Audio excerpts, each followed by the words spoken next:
I just want this to be more engaging and interactive. How about, there is a saying, right? A picture is worth 1,000 words. I know it's supposed to be a talk, but I do want to start with pictures, right? How many of you are physicians in this audience? Physicians or clinical ophthalmologists? Thank you, sir. Thank you. Okay. I think you're going to help me out. So there are few conditions of the eye which we can diagnose by taking a picture of the retina, right? The back of the retina.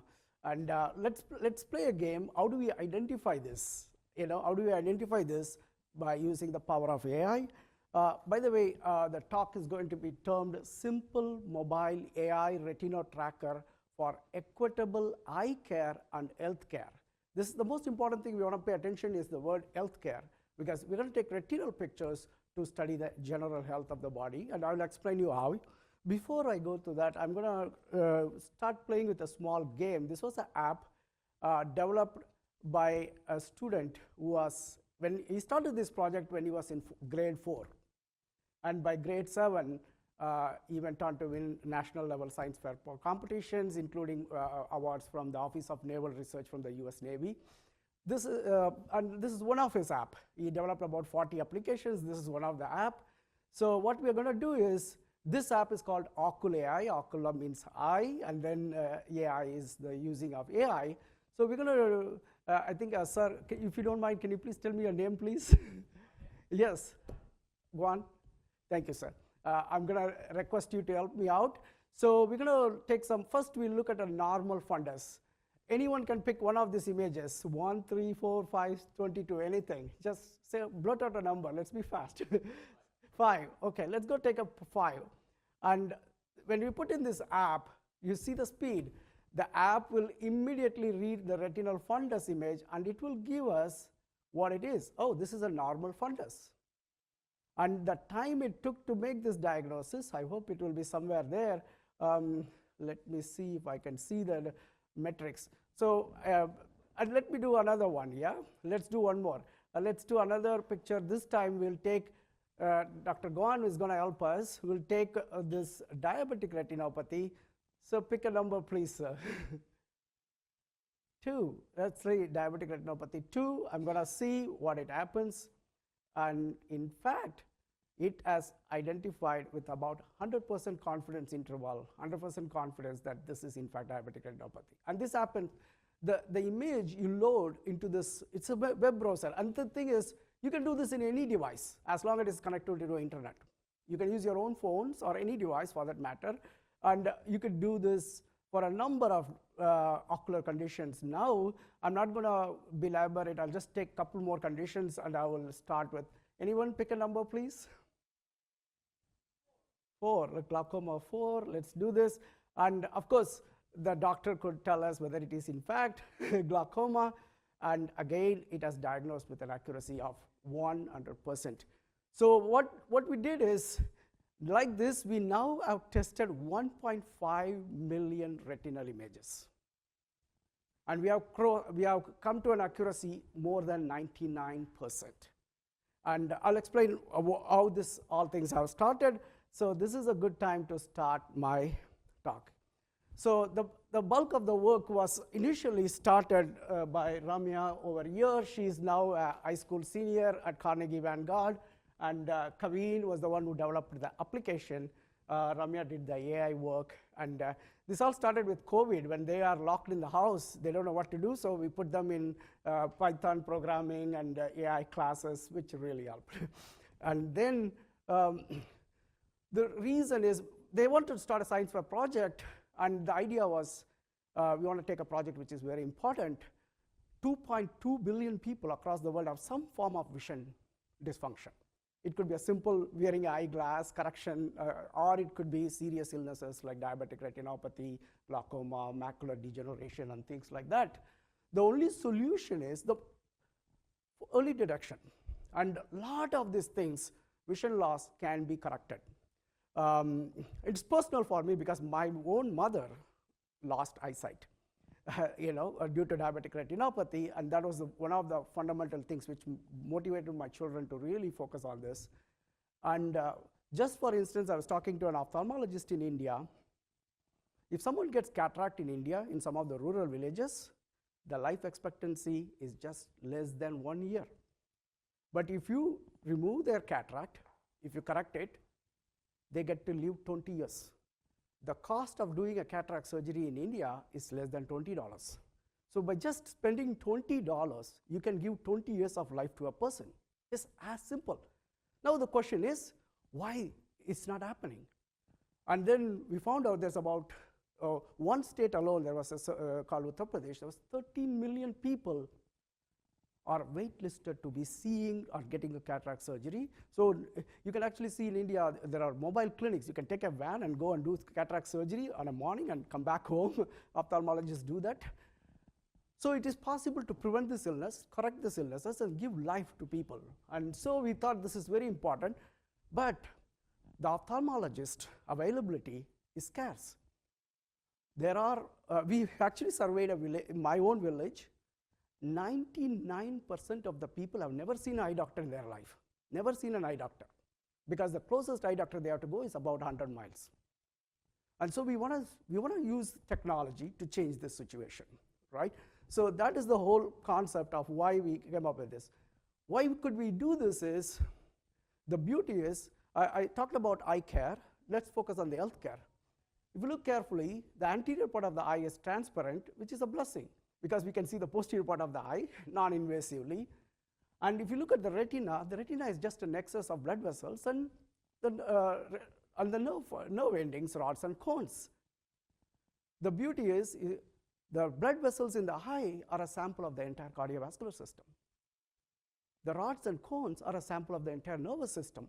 So we further thought, if we could study the blood vessels, if we could study the nerves in the eye, we could study the entire cardiovascular system and the entire nervous system. And this is in fact true. Now, recent studies are actually showing you can see the changes in the retina in a Parkinson's patient almost 10 years before Parkinson's happened. You can predict Alzheimer's disease 10, 15 years before someone gets a memory loss. And the beauty is you can predict heart attacks 20 years before it can happen, just by looking at the retinal pictures. And this is the fascinating thing we got interested in. And then I don't want to go through all of those, but you could take your own time. You can take a screenshot or picture of this, and you can see every single one of this disease. Now we could diagnose early or predict or even go for prognosis by just looking at retinal scans. So the proverb, eyes are windows to the soul, can be aptly transferred as eyes are windows to health. All right, so now the question is, how do we simplify this whole process, right? So as we said, the solution is many parts of the world, they do not have the resources. Just in Texas alone, to get an ophthalmologist on an average, it takes about 6 months. In some parts of the world, it takes 6 years.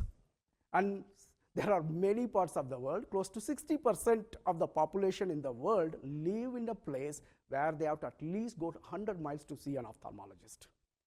So my son, when he was in 4th grade, when we visited, they got devastated because my mother could not see them. My mother was crying. They said, we can stop this, right, Dad? And then he said, oh, how do we do it?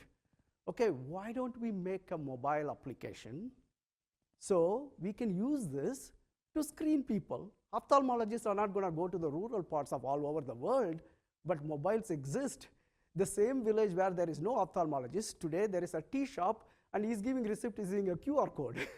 They are getting, so we now have mobiles everywhere in the world. So we need to come up with a technology instead of moving machines across the world.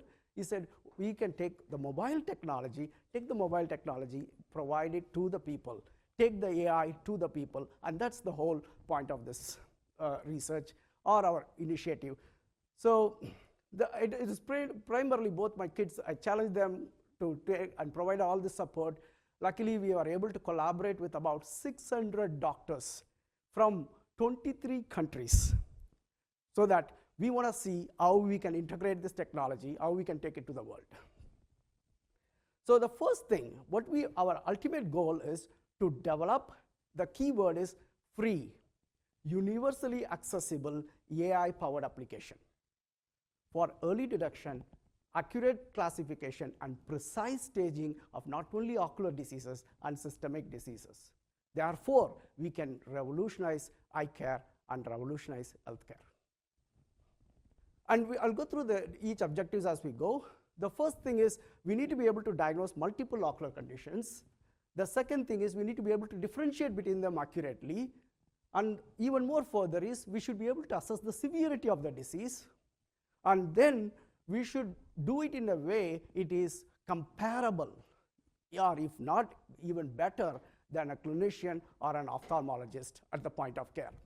And more importantly, if we develop an application, it should not just work for one region. We should make it is generalizable across the globe.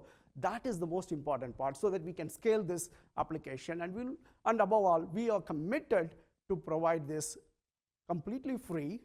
And that's why both my children, they actually started a nonprofit and called this AIM Doctor. This is completely 100% nonprofit initiative which they started. So how did we go about? The first thing is we collect data, retinal image data sets from across the world. This took us 3 years of our time, collecting information from multiple sources. Luckily, the AI world is very fortunate. We have so many information available. Now there are multiple data sets we could get access to. And then we test different AI architectures. Initially, we started with pre-trained models, which are already available, which are published by Meta and Google and other places. Now we started creating our own AI models, which are computationally less intensive, and then developed this application, which I demonstrated to you. And finally, we get this validated again by the physicians. And we thought, we don't want to go to the physicians at the end. We start with the physicians. We start with the end users. Right from the time we started developing our application, right from the time we started testing, we involved physicians. And as I said, we now about 600 physicians across the world are guiding this nonprofit initiative to develop this. So the first step is getting the fundal images. So there are plenty of, initially to start with, we started with a number of things which are anonymized data sets available in Kaggle and Zenoda. I would say I know less than my kids because they did all the work. And so we collected, now we have in our data sets, anonymized data sets, about more than 1.5 million retinal fundal images. And the second step we did is to, we took one of the data set. I'm not going to show data from every single one, but I'll at least show you some of the very first ones we did. Today's talk is a summary of 3 years of hard work. And so the first data set we took is about 50,000 images, fundal images, and we chose some 7 different very important ocular conditions like diabetic retinopathy, hypertensive retinopathy, glaucoma, cataract, and age-related macular degeneration, and pathological myopia. And this is just a distribution of this and the proportion of the data sets. We took simple models like efficient nets and rest nets. Why did we choose them? I think that was the first easily, yes, sir. Okay, thank you. So, thank you. So they took efficient net and rest net, and in the efficient net, they actually took about two of the simplest ones, and rest nets we took about 5, all the 5 different variants, 18, 34, 50, 101, and 152. Went through the simple proportionality of training in 60% of them and validating in 20% and testing in the other 20%. And we got fairly good amount of accuracy initially, and then very good performance metrics in F1, F2 scores, precision, and recall. Then we tested their ability to differential diagnose these 7 conditions, which in fact we were able to consistently get across the 7 classes, accuracies at least about 93%, 94% in every single class. And this is what the summary, the highest AUROC curves we got are very, very positive, about 0.9995 for every class. And this helped us, if you look at the confusion matrix, at least let's take one example. In the hypertensive retinopathy, there was 0 false positives, and there was hardly any few misclassifications, which really gave us the hope that we could do this And then this was the last ambitious project we did is, can we do like this? Can we expand this to 30 different ocular conditions? And we went on a spree. Now this is going on at this stage. We are having challenges when we are increasing the number of ocular conditions, but still, on an average, we are closing the gap, closing to 90-95% accuracy in every single condition. All right, so we now have done about 30 different ocular conditions. As I said, the biggest thing is not just testing the models. Creating AI model which is not useful in clinical settings is useless. So as we said, we first started with the application in mind, and by this time the application was created by the fourth grader, and then we were able to deploy this models, different AI models, and we could do a clinical evaluation. And we tested in our internal data sets, and we also tested in our external data sets. And the most beautiful thing we want to realize is the time. I think the y-axis is the time in seconds. We could do around 1,000 fundal images with an accuracy above 99% at a speed of 20 seconds.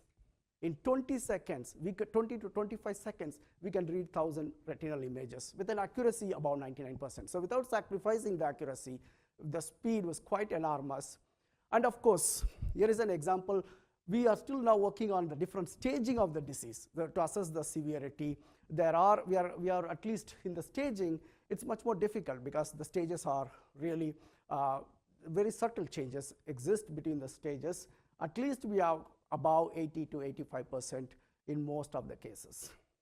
In conclusion, we did find out that EfficientNet and ResNet architectures have achieved very high diagnostic accuracy, and we know that some of the simplest models like EfficientNet B0 and ResNet, they exemplify the computational efficiency which we require, and we have done rigorous internal, external validation, and now we can comfortably say that this is generalizable and this is scalable. The platform is available, anyone can test it, and we are now happy to say that we have created a smart application which can deploy the AI models, which the community and the global world can use it. So the solution is provided. We do still have some limitations. We need to eliminate the bias, so we are taking more data across the world, and of course the ethical concerns, because eye is a biometric imaging, so we want to see how we can handle that. Luckily, we don't store any of the images. The images are evaluated in the device of the user to avoid privacy issues. So again, the big question is, how do we capture this high quality images at every point of care? And there are certain infrastructures. So we are now trying to develop our own device with a cost-effective device, which could be like probably our goal is about to develop a device about $10 or so, which we can distribute across the world and capture the images and do the analysis. And that's something which is work in progress. I do have a lot more, but I would rather stop right there, and I would answer any questions. The path forward is developing these portable devices which we can mass produce and help the world. And thank you, and I will be happy to answer any questions. Thank you, Dr. Elangovan. Any questions from audience?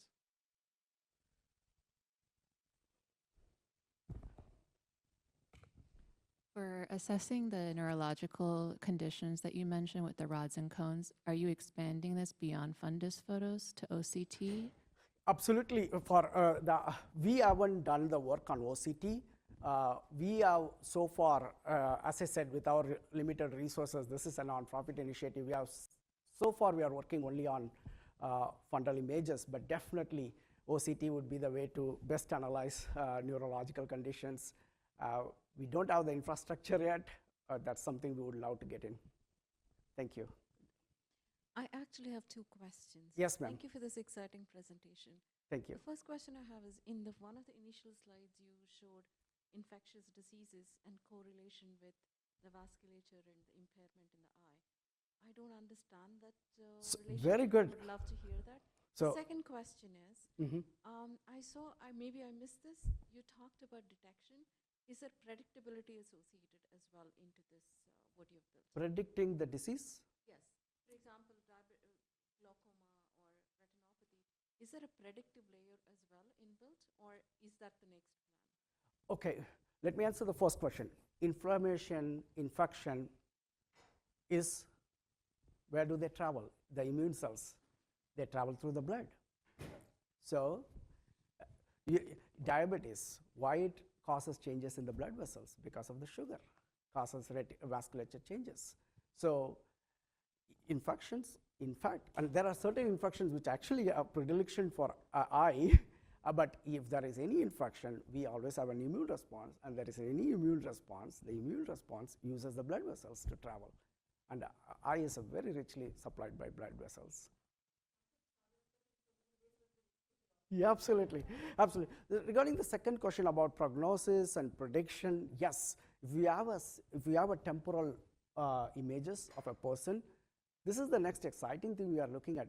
If we could control the diabetic blood pressure or blood sugar, is there a way we can see the changes reverting back? We haven't had an answer yet. The reason is we need to have temporal scans of the images of the same person for several years to see whether there is we can do this. The good thing is this is just a color photography. You don't it's not even X-rays, not even ultrasound. It's even safer than ultrasound. So this is the best way to do it.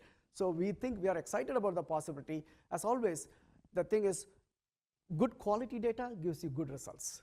So the entire thing is we want to have those good quality data without what you can say, without disturbing the privacy of the patient. So how do we don't want to store the data. Number one, storing is expensive and it's also riskier.